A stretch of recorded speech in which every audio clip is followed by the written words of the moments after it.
Hello friends, news for you में एक बार फिर से आप सभी का बहुत बहुत स्वागत है। यहाँ आपको एसएससी, रेलवे, बैंकिंग व अन्य सभी प्रतियोगी परीक्षाओं से रिलेटेड इंपॉर्टेंट स्टडी मटेरियल उपलब्ध करवाया जाता है। अगर आप पहली बार चैनल पे आए हैं तो नीचे जो लाल कलर का सब्सक्राइब बटन है उसे दबाकर आप चैनल को सब्सक्राइब कर लीजिएगा, जिससे कि आने वाली सारी लेटेस्ट वीडियोज आपको यहाँ पर मिलती रहेगी कंटिन्यू बिना मिस हुए। साथ ही अगर वीडियो आपको पसंद आती है तो प्लीज़ वीडियो को लाइक कर दीजिएगा और शेयर भी कर दीजिएगा। तो चलिए शुरू करते हैं आज की ये वीडियो। देखिए, पहला क्वेश्चन पूछा गया है कि समवर्ती सूची का सब्जेक्ट कौन सा इनमें से नहीं है। तो इसका सही आंसर है लोक स्वास्थ्य। ये समवर्ती सूची का विषय नहीं है। बाकी के परिवार नियोजन, समाचार पत्र और कारखाना ये इसके सब्जेक्ट हैं। ठीक है, ऑप्शन नंबर 1 आपका सही आंसर है। भारत में सबसे प्राचीन वलित पर्वतमाला कौन सी है? तो इसका सही आंसर है आपका अरावली। ये सबसे प्राचीन पर्वतमाला है भारत की। ठीक है, नेक्स्ट अपडेट देखिए, भारत में किस सूफी सिलसिले को सर्वाधिक लोकप्रियता मिली थी या प्राप्त हुई थी? तो इसका सही आंसर है चिश्ती। जो चिश्ती है इसको सर्वाधिक लोकप्रियता मिली थी इसके अंदर। ठीक है, फिर देखिए नेक्स्ट क्वेश्चन है, कौन सा क्षेत्र लघु हिमालय में ढलानों में स्थित नहीं है? तो ये देहरादून स्थित नहीं है लघु हिमालय की ढलानों में। बाकी के मसूरी, शिमला, गुलमर्ग ये जो है लघु हिमालय की ढलानों में स्थित है। फिर देखिए नेक्स्ट क्वेश्चन है, संयुक्त राष्ट्र संघ की प्रथम बैठक कब हुई थी? तो सही आंसर आपका ये हुई थी 10 जनवरी 1946 को संयुक्त राष्ट्र संघ की पहली बैठक संपन्न हुई थी। नेक्स्ट अपडेट देखिए, भारत की नागरिकता निम्न में से किस प्रकार प्राप्त की जा सकती है? तो इसका सही आंसर है उपयुक्त सभी से, यानी कि वंशानुक्रम से, जन्म से और देशीयकरण से, इन तीनों से जो है भारत की नागरिकता प्राप्त की जा सकती है। फिर देखिए नेक्स्ट है, सीमेंट उत्पादन में भारत का विश्व में कौन सा स्थान है? सही आंसर का दूसरा स्थान ध्यान रखिएगा सीमेंट उत्पादन में भारत का। फिर देखिए नेक्स्ट है, मौर्य समाज में प्रचलित मुद्रा का नाम क्या था? तो मौर्य समाज की जो प्रचलित मुद्रा थी वो कौन सी थी? पर्ण। ठीक है, 3 ऑप्शन राइट होगा। कैबिनेट मिशन योजना कब गठित की गई थी? तो ये की गई थी 1946 के अंदर। कैबिनेट मिशन योजना जो है इसका गठन किया गया था। जो देखिए चंद्रप्रभा वन्य जीव अभ्यारण्य ये कहाँ स्थित है? तो ये कहाँ स्थित है? यूपी के अंदर है। ठीक है, आंसर होगा आपका 4th वाला ऑप्शन, उत्तर प्रदेश। हुमायूं का मकबरा कहाँ है? तो हुमायूं का मकबरा कहाँ है? यह है दिल्ली के अंदर। ठीक है, राष्ट्रपति सर्वोच्च न्यायालय में से संविधान के किस अनुच्छेद के अंतर्गत परामर्श ले सकता है? तो इसका सही आंसर है अनुच्छेद 143 के अंतर्गत जो है राष्ट्रपति जो सुप्रीम कोर्ट होता है उससे संविधान के जो है परामर्श ले सकता है संविधान के तहत। ठीक है, नेक्स्ट अपडेट देखिए, हड़प्पा सभ्यता के निवासी कौन थे? तो इसका सही आंसर है आपका शहरी लोग। ठीक है,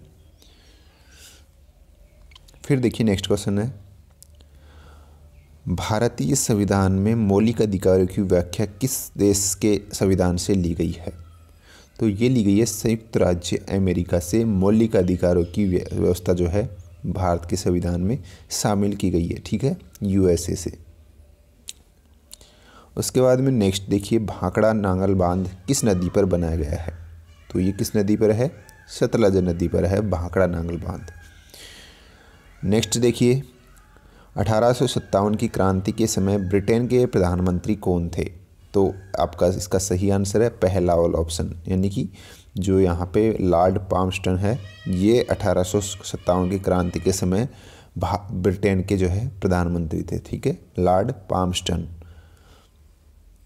नेक्स्ट यहाँ पे देखिए, नागरिकों के मूलभूत कर्तव्यों की सिफारिश किस समिति ने की थी? तो आंसर होगा सरमन सिंह समिति ने जो नागरिकों के मूलभूत कर्तव्य हैं उनकी सिफारिश की थी। ठीक है, ऑप्शन नंबर 2 सही होगा। लोकसभा का विघटन कौन कर सकता है? तो सही आंसर है आपका जो राष्ट्रपति है वो लोकसभा का विघटन कर सकता है। भारत में संघ राज्यों का प्रशासन होता है तो राष्ट्रपति द्वारा किया जाता है संघ राज्यों का प्रशासन जो है। जो ओराव जनजाति है वो किस राज्य से संबंधित है? तो ओराव जनजाति का संबंध किस राज्य से है? झारखंड से है। ठीक है। फिर देखिए नेक्स्ट क्वेश्चन है, भारत में ऊर्जा का मुख्य स्रोत क्या है? तो भारत में मुख्य ऊर्जा का मुख्य स्रोत है तापीय। ठीक है, तापीय ऊर्जा। 17वां गुटनिरपेक्ष सम्मेलन कब आयोजित होगा? तो आपका सही आंसर सॉरी किया गया है। ठीक है, तो इसका आंसर होगा 2015 में आयोजित किया गया था। ठीक है। जनता पार्टी के शासन के दौरान भारत के राष्ट्रपति कौन थे? तो इसका सही आंसर है एन संजीव रेड्डी। उस टाइम पे जो है भारत के राष्ट्रपति थे जनता पार्टी के शासन के दौरान। नेक्स्ट यहाँ पे देखिए, प्रायद्वीपीय भारत की नदियों में से कौन सी सबसे लंबी नदी है? तो ये है गोदावरी नदी। ठीक है, थर्ड वाला ऑप्शन। गीता रहस्य नामक ग्रंथ किसके द्वारा लिखा गया है? तो ये किसके द्वारा लिखा गया है? जो बाल गंगाधर तिलक है, इसी के द्वारा गीता रहस्य ग्रंथ लिखा गया है। भारत की नागरिकता कौन प्रदान करता है? तो आंसर होगा भारत का गृह मंत्रालय भारत की नागरिकता प्रदान करता है। ठीक है, सेकंड ऑप्शन सही आंसर होगा।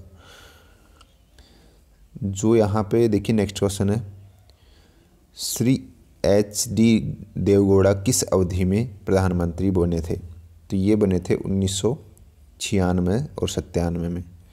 ठीक है, HD देवगौड़ा 1996-97 में। थर्ड ऑप्शन सही होगा। दासबोध के रचयिता पूछा गया है, तो इसके रचयिता थे रामदास, दासबोध के रचयिता। फिर देखिए, भारत की सबसे बड़ी सुरंग किस राज्य में स्थित है? तो ये किस राज्य में है? जम्मू कश्मीर में। ठीक है।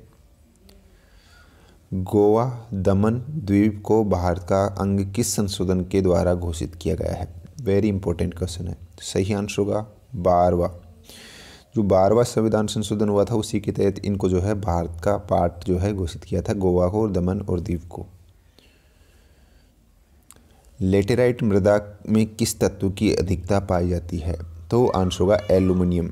जो एल्यूमिनियम है ये लेटेराइट जो मिट्टी है उसमें सबसे ज़्यादा पाया जाता है। भारत में प्रमुख वनस्पति कौन सी है? तो पतझड़ वन। पतझड़ वन भारत की जो है प्रमुख वनस्पति है। निम्नलिखित में से कौन सा स्थान कॉपर खनन से संबंधित है? तो इसका सही आंसर है खेतड़ी। खेतड़ी जो है ये कॉपर के खनन से संबंधित है। यहाँ पे कॉपर का जो है सबसे ज़्यादा खनन किया जाता है। ये खाद्यान्न में स्थित है।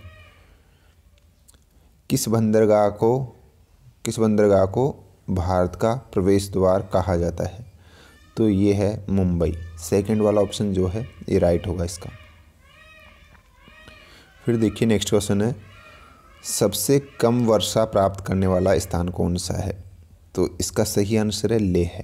लेह के अंदर इनमें से जो है सबसे कम वर्षा होती है। ठीक है। फिर नेक्स्ट यहाँ पे देखिए, नासिक किस नदी के तट पर स्थित है?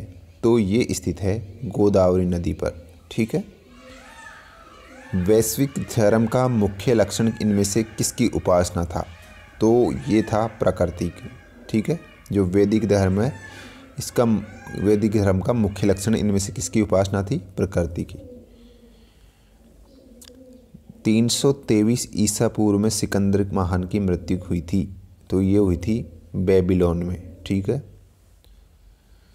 बौद्ध धर्म ग्रहण करने वाली प्रथम महिला कौन थी? तो ये थी महाप्रजापति गौतमी। ये बौद्ध धर्म करने वाली प्रथम महिला थी। ठीक है। अजयपाल के संस्थापक पूछा गया यहाँ पे, तो सही आंसर है अजमेर। अजयपाल संस्थापक थे अजमेर के। ठीक है। अजमेर की स्थापना की थी अजयपाल ने। अलाई दरवाज़ा का निर्माण किस सुल्तान ने करवाया था? तो इसका सही आंसर आपका जो अलाउद्दीन खिलजी है, इन्हीं के द्वारा अलाई दरवाजे का निर्माण करवाया गया था। ठीक है। नेक्स्ट यहाँ पे देखिए क्वेश्चन है, कांग्रेस का अंतिम अधिवेशन कौन सा था जिसकी अध्यक्षता नेताजी सुभाष चंद्र बोस ने की थी? तो ये था त्रिपुरा अधिवेशन 1939, जिसकी जो अध्यक्षता है वो किसने की थी? जो नेताजी सुभाष चंद्र बोस है इनके द्वारा की गई थी। विश्व का सबसे बड़ा अलिखित संविधान किस देश का है? तो सही आंसर है ये है ब्रिटेन का। सबसे बड़ा अलिखित जो संविधान है वो किस देश का है? ब्रिटेन का है। और लिखित संविधान किस देश का है? भारत का है। ठीक है, सबसे बड़ा। सहकारी समितियों का उल्लेख संविधान के किस भाग में किया गया है? तो ये किया गया है भाग 4 के अंदर सहकारी समितियों का उल्लेख किया गया है। ठीक है, संविधान के भाग 9 के अंदर। ठीक है, 9 है इसमें सही आंसर होगा। उसके बाद में देखिए नेक्स्ट क्वेश्चन है, भारत संघ में शामिल राज्यों और संघ शासित क्षेत्रों का उल्लेख भारत के संविधान की किस अनुसूची में स्थित है?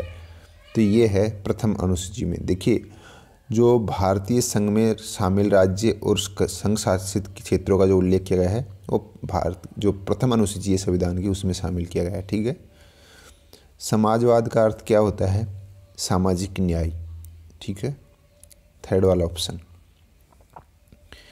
नीति निर्देशक तत्व का महत्व किसके लिए है? तो ये है राज्य के लिए नीति निर्देशक तत्वों का महत्व है। भारत में किस राज्य का लोकसभा व राज्यसभा में प्रतिनिधित्व सर्वाधिक है? तो इसका सही आंसर है उत्तर प्रदेश। लोकसभा की प्रथम महिला अध्यक्ष पूछी गई है यहाँ पे, तो ये थी मीरा कुमार। ठीक है, ये भी काफ़ी महत्वपूर्ण क्वेश्चन है। राज्यसभा के उपसभापति का निर्वाचन कौन करता है? तो ये करता है राज्यसभा के सदस्य। राज्यसभा के जो उपसभापति होते हैं उनका जो है निर्वाचन किया जाता है किसके द्वारा? राज्यसभा के सदस्य द्वारा। तो दोस्तों यहाँ पे हमने 50 क्वेश्चन डिस्कस किए हैं जीके के और काफ़ी इंपॉर्टेंट है आने वाली एग्जाम्स के लिए। तो उम्मीद करता हूँ आपको वीडियो पसंद आई है, और पसंद आई है तो प्लीज़ वीडियो को लाइक कर दीजिएगा और चैनल को सब्सक्राइब कर लीजिएगा अगर अभी तक नहीं किया है तो। मिलते हैं जल्दी ही एक और नई वीडियो के साथ। Thank you.